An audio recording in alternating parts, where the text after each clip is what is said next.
Hello, whiskey friends. So yeah, it's a lot of whiskey. And it's a little bit precariously placed. But you know what? For the thumbnails, for the lols, and I know you guys like to see this kind of thing all spaced out in one. But how about I take all this down, make it a little bit safer. I mean, it's pretty safe.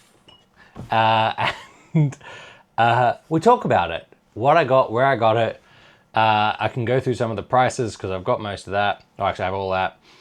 Where I got it from and what I'm most excited about. Let's get into it. Firstly, last video, swag video. I actually forgot a bunch of stuff. A couple of big cushions and pillows and stuff that we got for the dog. We also picked up some Woodford Reserve Old Fashioned mix, which is what I'm drinking now. And a bunch of bitters. And a few other bits and pieces that are small things that, again, so much of it, it's just not that easy to keep track of. But anyway, I digress. Firstly, I don't know how I'm going to do all these in order, so I'm just going to do it it's not going to be in order of the trip. Kind of by distillery, I think is going to be the easiest way to do it. And I'll talk a little bit about different bottles and stuff kind of as I go where I got it from. But let's first address, let me just move this to the side so that I don't smash a bottle on it. Let's address the buffalo in the room. So yes, we went to Buffalo Trace. We were very fortunate on our visit to Buffalo Trace on Labor Day, which was booked 3 months before we got there. I think it is 90 days. For them to drop some EH Taylors, Almaty Lees, for Labor Day. The lines there, we went for a 10 a.m. tour. We know that they open, or they start moving at kind of 9 a.m. So we thought that gives us time for the gift shop. And they say gates open at 8 a.m. The gates didn't open at 8 a.m. firstly. They opened apparently at 4 a.m. People were starting to queue there from. So we got there at 8 a.m. Car park was full. But fortunately, because we had a 10 a.m. tour, we were pretty close to the front of the line by the time this happened, but they actually pulled us out of the line and took us forward. And yeah, they were doing some kind of specials on the day. That's how we managed to pick up an Almaty Lee. They were also doing tastings on it. And we just purchased some little medallions, as you would have seen in the last video. So that was quite a good kind of win, quite fortunate. We've seen them around in liquor stores and stuff for over $200. These were, I think, $90. I'm going to put in a cut here because I'm going to grab my phone. That's got all of my info on it. So yeah, it was, I think, $90. You know what? Just to be safe, because I don't want to keep looking down at this phone that has the information on it. Just to be safe, I'm going to say what I think it is, and then I'm going to put the price, including the tax, on the side over here somewhere. And I might do a running tally over here because it's going to get up there. But Almaty Lee. Now, whilst I was out and about, let's just keep these aside for now. Whilst I was out and about, I also happened to find an E.H. Taylor single barrel. I've been after one of these for a while. I think this was $160, which works out about 105 pounds-ish somewhere in GBP. That's about what a small one is, so I thought I'd go for that. It is also a barrel select, so this was selected by Liquor Planet.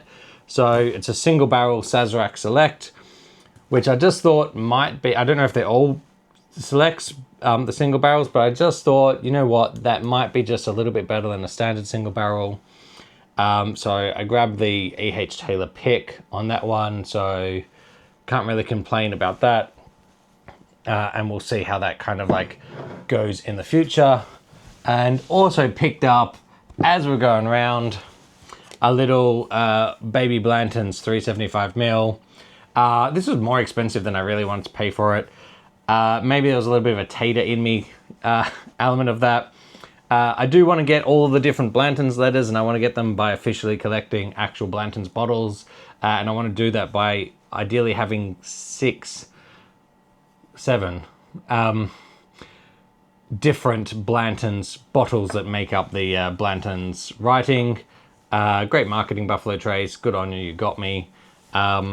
But yeah, so this I paid a little bit more than I would normally recommend paying for a Blanton's, but you know what, it's a small little bottle, has the bag. Don't get the bag in the UK. Say what you want about me, I did it.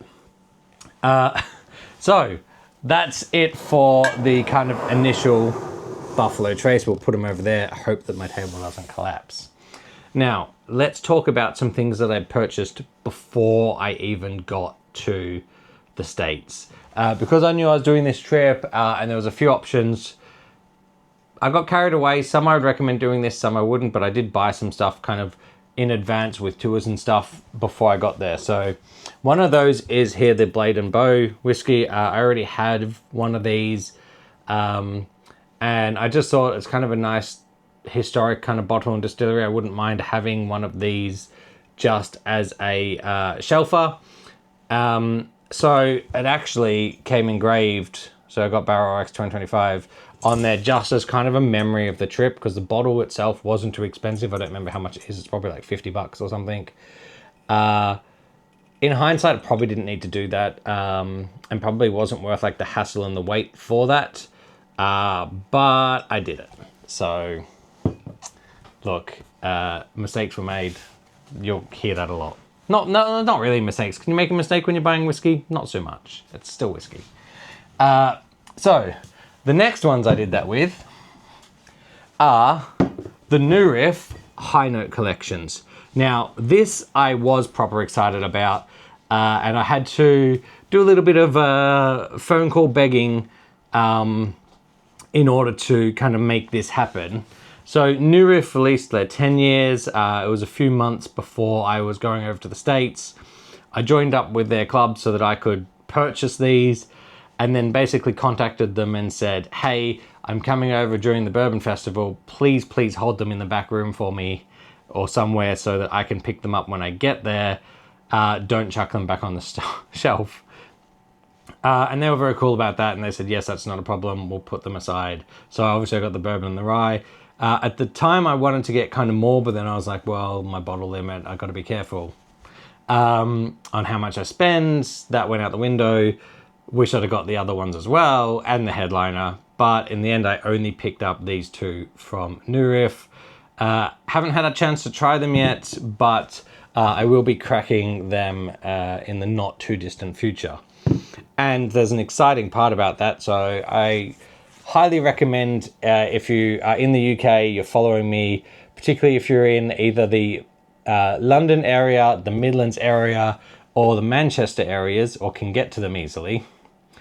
I really recommend commenting on my channels, my Instagram, and being active, because if you are, that's going to be how you find out about some kind of tastings and stuff that I'm going to do with some of these bottles, and arrange with maybe some bars or something, some bottle shares, to get out and share some of these, because a lot of these bottles I'm hoping to allow other people to taste and try and kind of like share out with the community at whole. How am I going to make those decisions? Obviously, there's some friends that I want to share those with.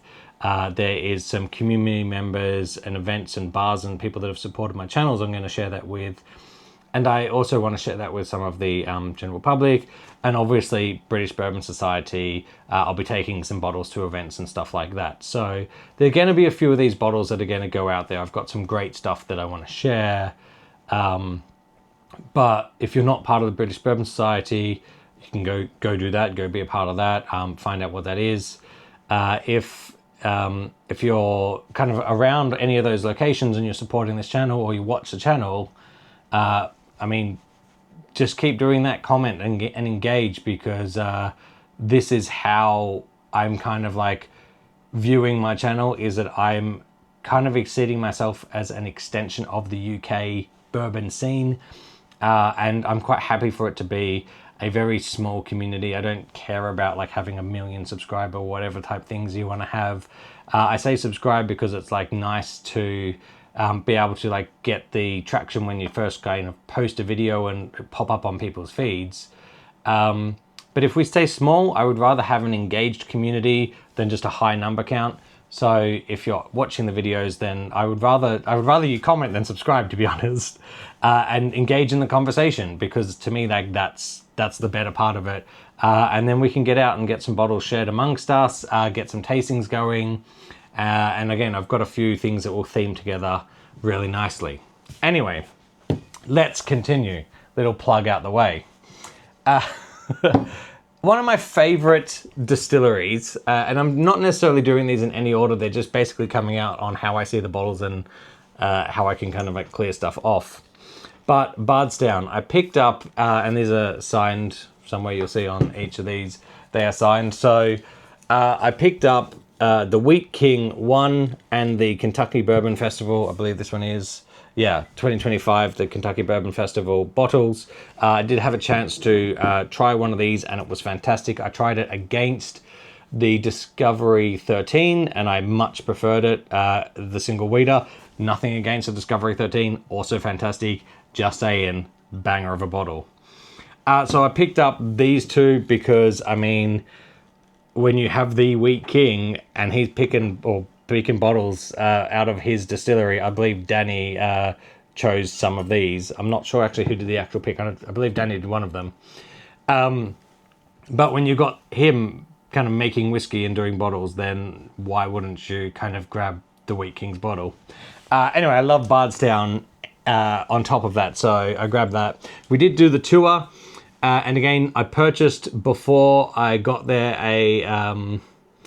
the old-fashioned, barrel-aged old-fashioned. We ended up having to drive afterwards, and I realized I wouldn't be able to then drink it. So we were able to swap that for a takeaway barrel-aged old-fashioned, which is really cool. So I'm going to be cracking that one evening with the wife, I think, and we're going to have our barrel-aged old-fashions. So it's quite nice that I could switch the bar pour, because there was two of us, two of them, this is two pours, to that all the same. Then I thought was really cool, and just a little stretch here, they also sell their distillate and mature it, however you say that, which is really good. So you get the White Dog, and this is 2 years in, and they're both at 50%, 100 proof. And I thought that might be really good just to show like the color if I'm doing tastings, just as an example. I'll probably never crack these. Or I'll crack them for if I'm doing like a kind of a big junior tasting, just to let people kind of like see the process. But more, I wanted them just for this standing example of, you know, you can see that color difference of what like fresh in, then 2 years later, then the actual bottle. Then something that I was so happy to get, and maybe too enthusiastic for, after I tried to get my hands on the Cathedral, which I did eventually get to try, taste, and get the bottle of. But I spent so much work trying to get this, and the only option I ever had was at like £600 a bottle, which was just too rich for my blood, with going over to Bardstown.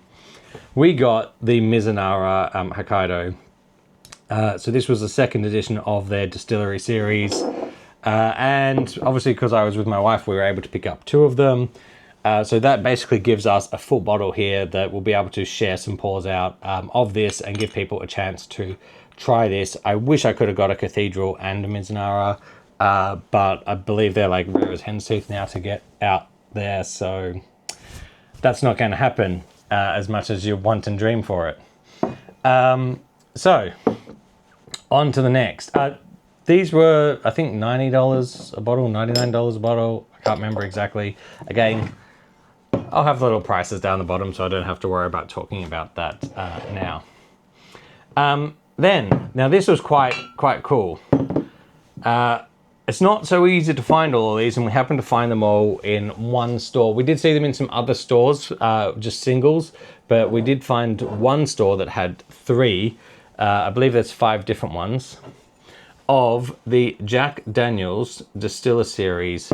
And this is kind of their take on the experimental section of, you know, kind of like what we were just looking at with Bardstown. So their distillery series, I mean, I believe these guys are probably doing it first, to be honest. So their distillery series experimental collections, we actually had the opportunity to sit down with Jack Daniels and go through a full tasting of that. So I'll talk about those a little bit more in there. But after that tasting, we had seen these in a store. And after that tasting, we were just like, you know what? We're just going to bite the bullet. We're going to go back and we're going to grab the ones that we could. And if we could see or find the others as we were going around, we would grab those too. Unfortunately, we didn't. We just seen a few more of the same ones. But needless to say, that is quite a fortunate pickup. Again, the small bottle thing, I kind of like it because it means you can kind of like bring back more whiskey, even though it's slightly more expensive. But the bottles kind of like do weigh a bit. So that's kind of nice. I don't know how I feel about like small bottles versus big bottles. Sometimes I quite liked it. Other times I was like, oh, I wish that was just in a bigger bottle.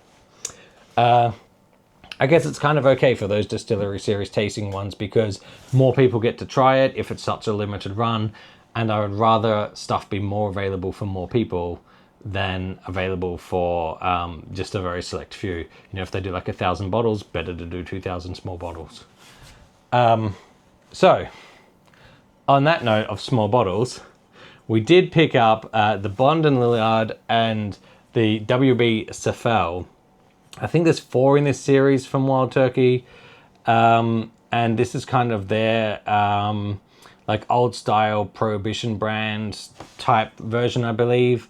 I picked up this one from the distillery because they were like, it's only 1 per bottle. This is a limited release. And I kind of got like the sell from the guy at the store and I didn't know so much about it, the store at the distillery. So I picked it up going, okay, well, I better pick that up while I'm here because someone will say to me, you're an idiot. Why didn't you grab it? Then we started seeing it at a bunch of other stores and I'm like, why did I buy that at the distillery? It's available everywhere. But then apparently that wasn't such a bad decision. So I don't know, we'll find out. But then I got told there's a bunch of them, and then we came across one of the earlier ones or the other ones in the series. And I think they produced them on like a rolling stock, so maybe this was older stock. So we're like, oh, hey, okay, well, at least I can get the 2 of those, and then I can work towards grabbing the other ones to do a kind of full set tasting or comparison. And then from Wild Turkey, we did also grab, and after my good old Wild Turkey 101 blind off, and finding out that the single barrels can be quite bangers, I did pick up the Private Selection. Now this is the Distillery Reserve kind of like Master's Blend. So this is the one that you can only get at the distillery that they've kind of picked out for themselves. So I figured that's as good as any as their single barrels is going to be. So now I have a single barrel 101. Dare I do the work Wild Turkey 101 blind? Not for a while because I think it's been done to death now. I've already done it a couple of times. But I've got my own single barrel now to add into that. And there's quite a few people that really like Wild Turkey and get onto it. So good to have. Oof, let's take a quick drink break. Trying to fire through this at least somewhat quickly because there's a lot of stuff here, just so we don't spend forever on the video and I do tend to waffle on. Now, here was one of my greatest surprises. Here is Jackson Purchase. Now, I don't know if you can see the color on this. It is dark. It is a 4-year-old. This is done by Craig Beam. This is their first one, batch 1, first release. I've tried it at the Kentucky Bourbon Festival. It was fantastic. There was a little bit of buzz going on, I heard, after the festival where a lot of people talking about it and trying it. In fact, a bar in Bardstown that I was drinking at, we watched them like basically finish off the last of a bottle. I've seen a few other videos around of people with these bottles really low on bars, now that I kind of know to look for it. And I can tell you, this is the purchase that I'm most excited about and most looking forward to share, which doesn't make sense given, I mean, maybe most is probably a stretch, but given so many big banger bottles that I've got. And that is because it's so good. I was actually told about this by some of the distillers. We were kind of like having a chat over at Ever Williams and going around and checking out some of the different stands, and everyone, all the distillers were talking about this. And I was like, okay, if they're excited about it, it must be good. Let's try it. Let's go in and have a pour. And yeah, it's good. It's really good. It tastes and drinks like it's 10 to 12 years old. I'm probably going to give this to people blind so that they don't know what they're drinking beforehand, because honestly, it is fantastic. How they've done this on a 4-year-old bourbon, I have no idea, but it is really, really good. I did want to ask, like, if they use smaller barrels or high aging. It's a 58.9 proof. Honestly, I'm so excited to share this one, just because it's one of those, it just shows you that like new stuff can come out, and someone can just do something right and you can get some absolute banger bottles. And this one was not that expensive. I think it was like $70. I'll prove myself wrong in the little box down here, but so good. Next up, obviously, we went to Maker's Mark. I did a dip your own. So this is the Maker's Mark, basically the collection that they have chosen themselves for available at the distillery. That's based on their staff pick. So 32050 is the staves there. So that's their milk chocolate truffle, and 55.9%.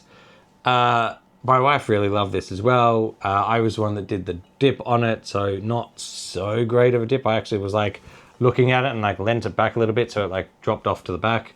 And on top of that, I didn't realize this. Like if you want to go to Maker's Mark and you want to like slam dunk your own bottle, you can't, for a start. Because in the tray, they have like, as you put it down, it's like only got like a certain depth. So you basically hit the bottom, so you can't go any deeper. And then you roll it and kind of take it out. If you ever do that experience, get it out, get it upside down as quickly as possible, turn it away, and then don't freaking touch it. Just get right away from it and give it time, because that's what's going to get like the better drip. I wish I'd have paid a little bit more attention during my when they were doing these setups of that, because I was like looking at the bottle and kind of being all nervous about it, and didn't get the best drip. But that's why they're professionals. Although there was a funny thing that happened during our tour on the drip for Maker's Mark. You'll have to watch the video when that comes out, because that was quite funny. And the and the guy in the bottle lane was like, "What's going on?" Anyway, you'll have to see. It's funny. It's funny to me. Don't know if it's funny to you. Now, Frank August. Picked up a Frank August. I have had only a couple of these before. I've heard really, really great things. He does small batches and single barrels, which single barrels I think usually can be quite good. But the ones that everyone really kind of goes on about as kind of keeping an eye out for is the case studies. And that's what this is. This is case study 5. And the great thing about this, it's a 5-barrel batch, but it's the wheated. It says it on here somewhere. The wheated reserve. So I myself am a bit of a wheat guy. I do like it a little bit sweeter, not so much on the rye. So finding a case study for Frank August that happens to also be a wheated, I was pretty pumped about that. Case study 5. We did see a few other case studies on our trip about, but look, I only got so much arms. I only got so much budget. I only got so many people to bring whiskey back into the country for me. So I'm limited on choices. So, can't do everything, we're just going to keep going through distilleries. So these again, not in order.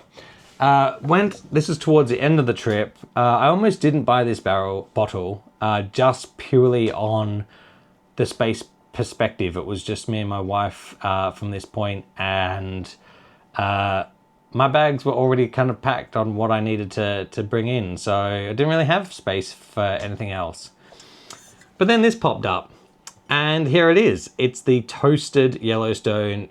Absolutely fantastic. Basically, Stephen went, these are really good barrels. I don't want to like send them off just to do something else because it's come out really well. They went and got them finished in tequila casks, I think it was. Tequila or sherry casks. I can't remember now. I think it was tequila, but it could have been sherry. I cannot remember now. He had them sent off, then retoasted the wet barrels afterwards, and got this blinding beauty. I have all the information about it. It's just a little bit late and I can't remember now. But what I can tell you is the whiskey was good, and that's the part that matters. All of the like additional faff, it's a great story. It's what gets you to buy the bottle. I got to try it, so I knew I was going to buy the bottle. In fact, I didn't want to buy the bottle when I seen it and they pulled it out and said, "You're going to try this." I was like, "I don't want it. I'm full." And then I got it. So, you know, says what you want. And then this was a really lucky one. This I got from, I actually got this from Lux Row. I intended to buy this when I went out to Limestone Branch. Then I seen it at Lux Row, and this is the 10-year limited edition for 2025, but their first 10 year. But if you look here, you'll see that this is bottle number 99. And that was a cool coincidental number. So I had to buy that, being that it's bottle 99. So I picked up this 10-year Yellowstone. This is one that I'll probably crack in the next week or so up in Manchester when I go see some friends. I dare say this will be the one that comes out for a nice tasty share, because I know a couple of guys up there really like their Yellowstone. We're going to go do a Lipers Fork tasting session and stuff like that. So I'll shoot that one up there with me and give the guys up there a pour. But the reason I say that 99 was really funny, because we're now going to get onto the beams. And yeah, I got a few beam things. I'm a big Beam fan. I'm a big Booker's fan. Was one of my original favorites. Now, you'll see here, we have got ourselves the Lineage 2.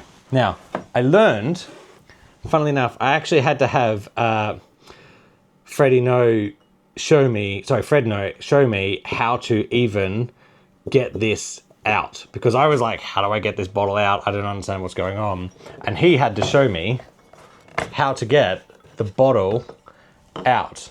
Imagine that, right? But here it is.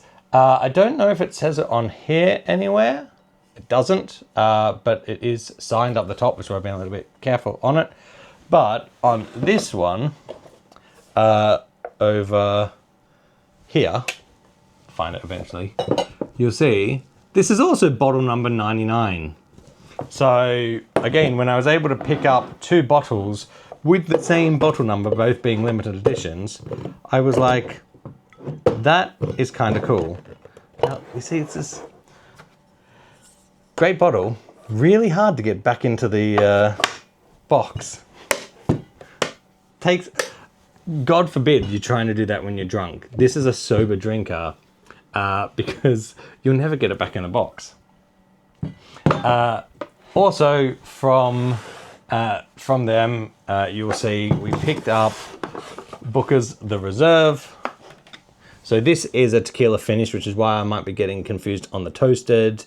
Also signed, so I was able to pick this up after the in the Know Your Craft event. Can't remember the name of it. One of those two events at Beam. It was the dinner. I was really hoping to get the Infinite 2 at that dinner, or the Knob Creek 21. They'd had issues with the Infinite 2 labeling, so it wasn't available at the time.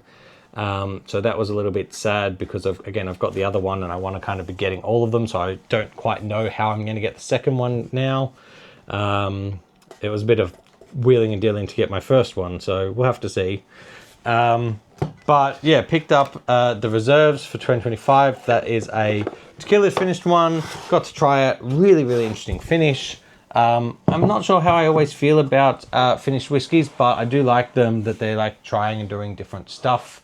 And then we have the Know Your Craft. Now, you know what? I could even be getting these backwards. But I don't believe this is... No, that's the finished one.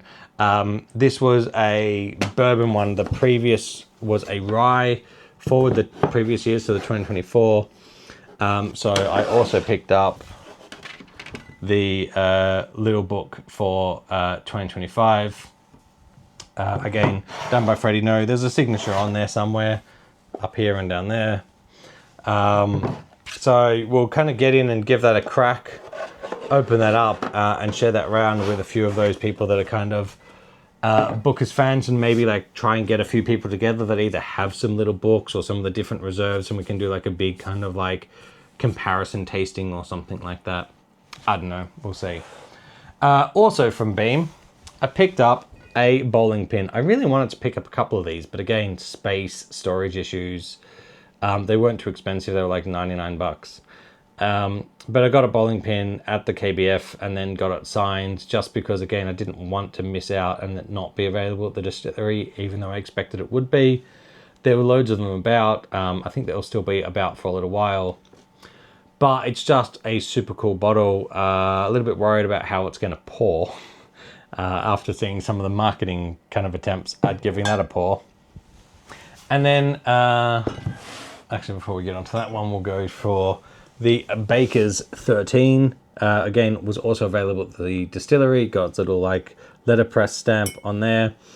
I mean, can't really go wrong there. It's a single barrel. Don't really know what much more to say. Like when you see one of these that's available and it's at a reasonable price, you just grab one. So I did, just purely on the price front, that it was easier and cheaper to buy it in the US to then bring it over, and with the added benefit that I could just get it signed while I was at Beam as well. Oh, I did mention the books that I got. Now, I've been after this for a while. I first tried Legend in a advent calendar from Master of Malt, I think it was, and I was like, wow, that's fantastic. What is that? And it was Legend, and I'm like, oh, interesting. And I was like, that's really good, and it kind of put me onto that as like a really good kind of sleeper bottle that I just quite enjoyed. And then I knew that they'd done this Legend Yamazaki, and you know, you can easily identify it with the two-tone box that it comes in. But it's like 240, 250 pounds over here. Turns out it has an MSRP of $200 roughly, I think. $199 is what I've seen a bunch online say what its MSRP is. I don't actually know what the actual proper one is, but that's what I'm seeing online as the suggested. But most places have had it at that or a little bit more. I seen this one on the shelf for $89 plus tax. And when I seen it, I was like, oh, there's a Legend there for $89. My head was like, it's $240 back in the UK. I wanted to buy one, but that was a little bit much. That says $90. That's an amazing difference. I'm going to buy it. So I did. And I just bought it without a moment's hesitation. I think the store might have priced it wrong. It does say Legend Yamazaki on the receipt. So I don't quite know what happened there. But I will take that win as possibly the biggest bargain that I got on the trip. Because, I mean, let's face it, that is a bargain. You still with me? Are we still here? We're still going through bottles. I know, that's a lot. Trust me. So, here's another bit of a rare oddity. While we were out there, the Heaven Hill Springs Distillery opened.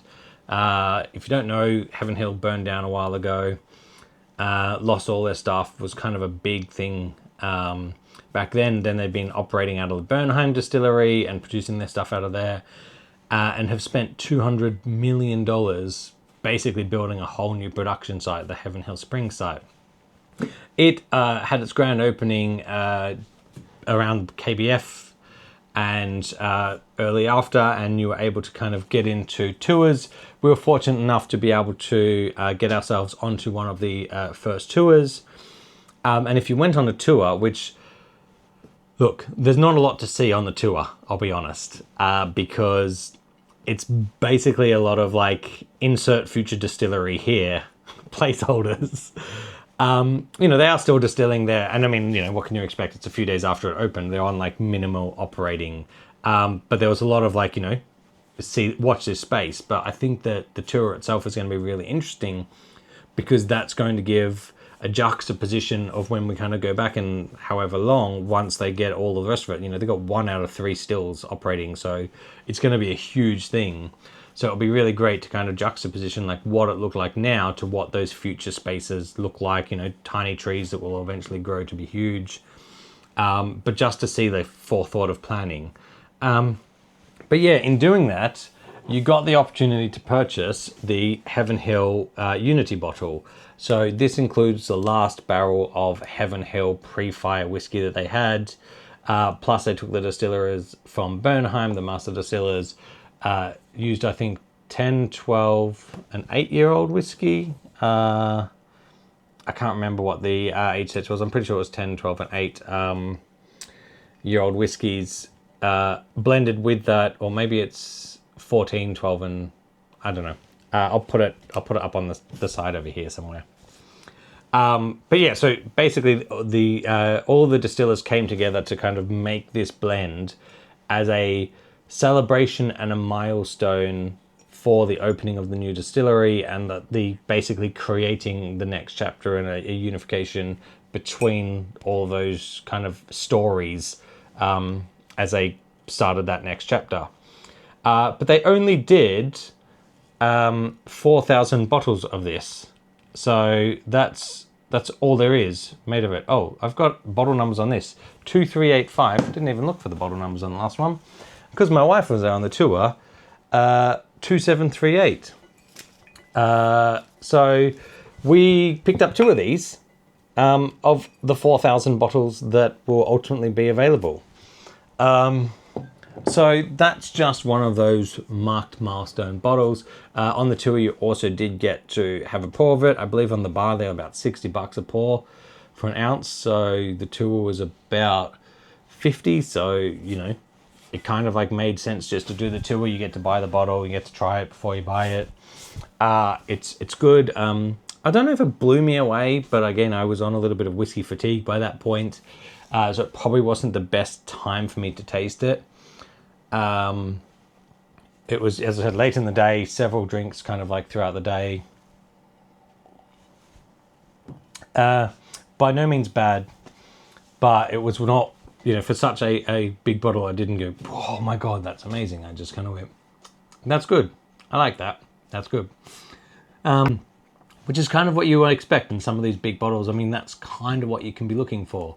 I think I've spoken before about if you have something in a blind, sometimes the best bottles are the ones that you don't kind of remark as doing something different because they're just cleanly, perfectly rounded.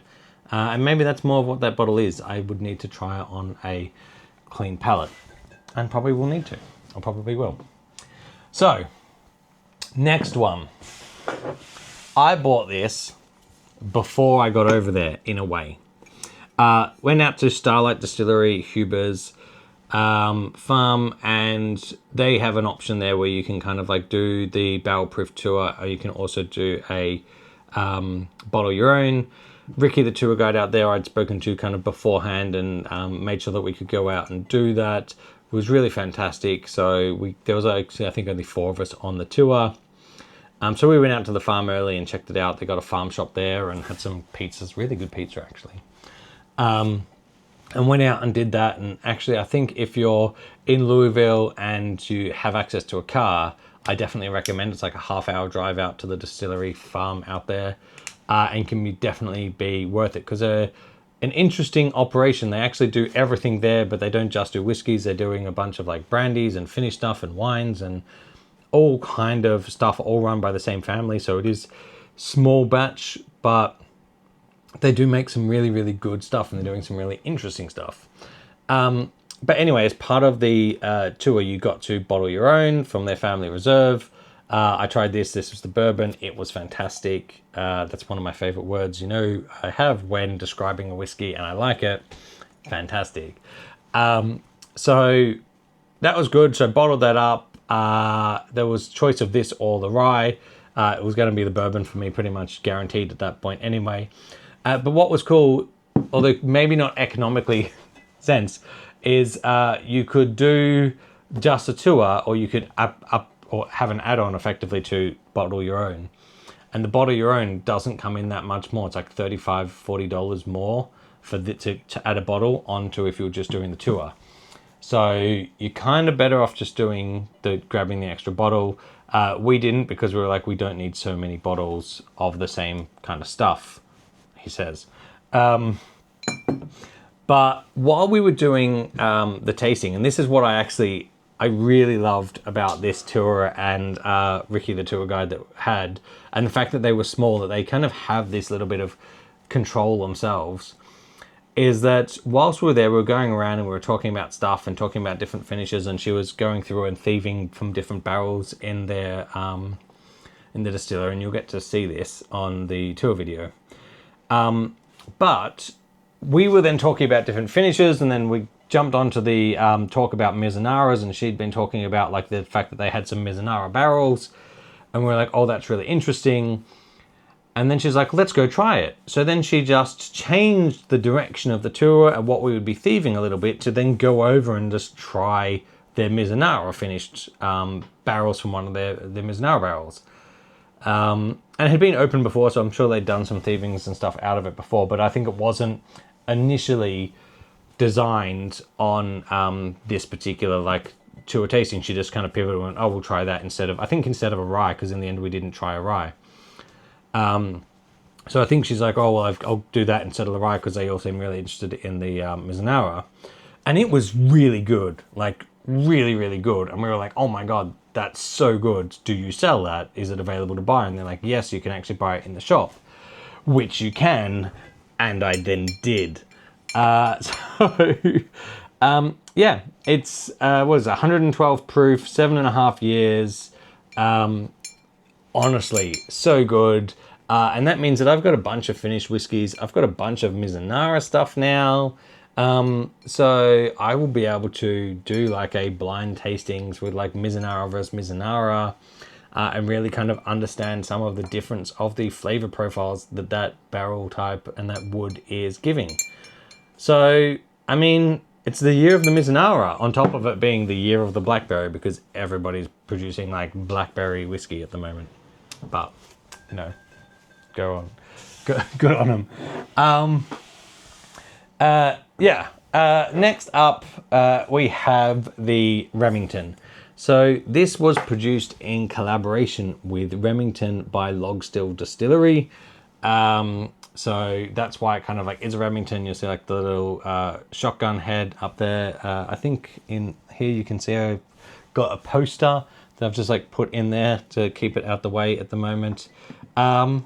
This is, I think, the lowest proof whiskey that I bought back of all of the whiskeys. And this was just like a nice, solid little whiskey. It wasn't too expensive. It was very easy drinking. And I just kind of liked it. Like, it just sat well, and I went, I like that. I like them. We'll have one of them. So we did.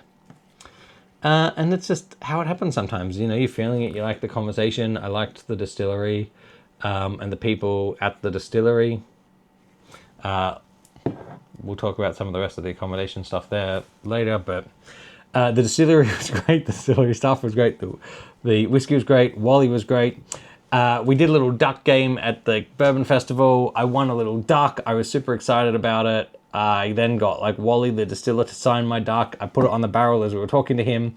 I left my duck behind. I was so pissed off. Andrea asked me about it later. She's like, oh, where's your little duck? I'm like, I don't know. Where's my little duck? And I couldn't find it anywhere.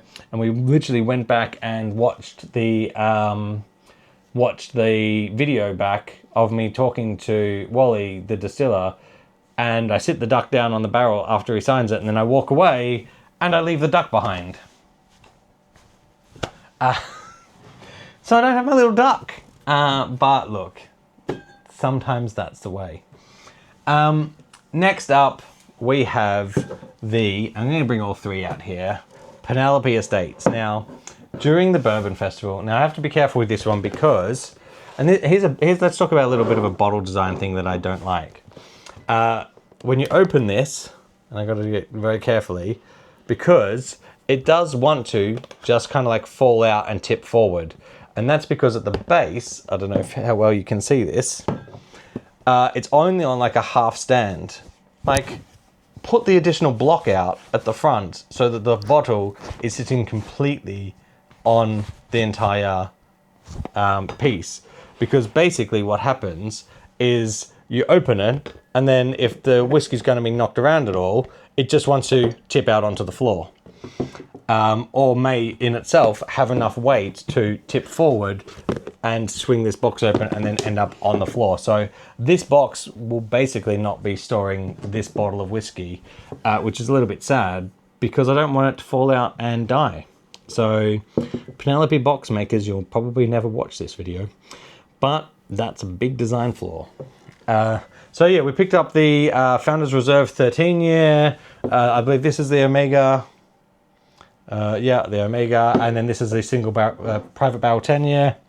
So these all dropped during the Bourbon Festival. I've wanted an estate for a while. Never expected I would get 3 of them.